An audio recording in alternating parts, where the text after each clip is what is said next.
Hello everyone and welcome back. आज हम लोग प्रिंसिपल ऑफ इनहेरिटेंस का इंट्रोडक्टरी पार्ट देखते हैं। तो सबसे पहले तो ये समझते हैं कि इनहेरिटेंस का मतलब होता क्या है।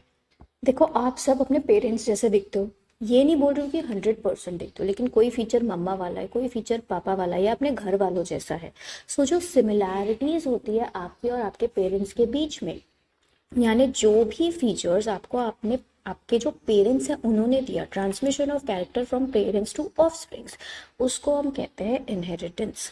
अब बच्चे कंफ्यूज होते हैं तो फिर हेरिडिटी क्या होता है? हम तो सुनते हैं हेरिडिटी हेरिडिटी। तो हेरिडिटी और इनहेरिटेंस दोनों का मतलब सेम ही होता है, बस वो तो अलग अलग टर्म्स है। समझ आई बात? लेकिन आप 100% तो अपने पेरेंट्स जैसे नहीं दिखते। अब ऐसा हो सकता है कि आपकी जो नाक है, आपकी जो नोज है, वो किसी के ही जैसे नहीं दिखती है घर में। ओके, तो इस प्रॉपर्टी को हम कहेंगे वेरिएशन। तो वेरिएशन क्या होता है?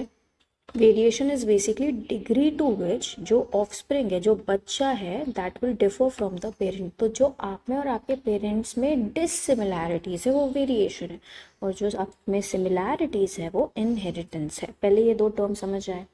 अब देखो, तो अगर आप रिप्रोडक्शन की बात करते हो तो हमारा जो रिप्रोडक्शन है दो टाइप का होता है, या तो सेक्सुअल रिप्रोडक्शन हो सकता है या तो एसेक्सुअल रिप्रोडक्शन हो सकता है। अब अगर वो सेक्सुअल है, यानी एग और स्पर्म कंबाइन होकर जाइगोट बना रहे, यानी यहाँ पे वेरिएशंस दिखेंगे क्योंकि यहाँ पे रिकॉम्बिनेशंस हो रहे थे।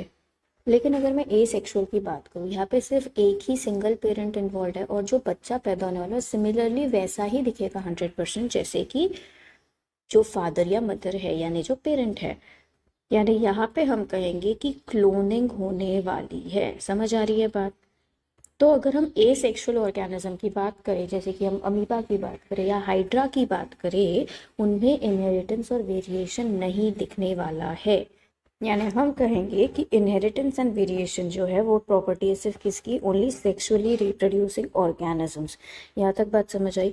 तो जो पहला इंसान था जिसने ये पता करने की कोशिश की कि किस तरीके से पेरेंट्स और ऑफस्प्रिंग में चीज़ें जा रही होगी, सिमिलैरिटी कितनी हो सकती है, डिफरेंसेस कौन से बेसिस पे डिसाइड हो रहा है कि मम्मा जैसे आप ज़्यादा दिखोगे, पापा जैसे आप ज़्यादा दिखोगे। करेक्ट? यानी किस इंसान ने सबसे पहले जेनेटिक्स को स्टडी किया? उस इंसान का नाम था ग्रेगोर मेंडल।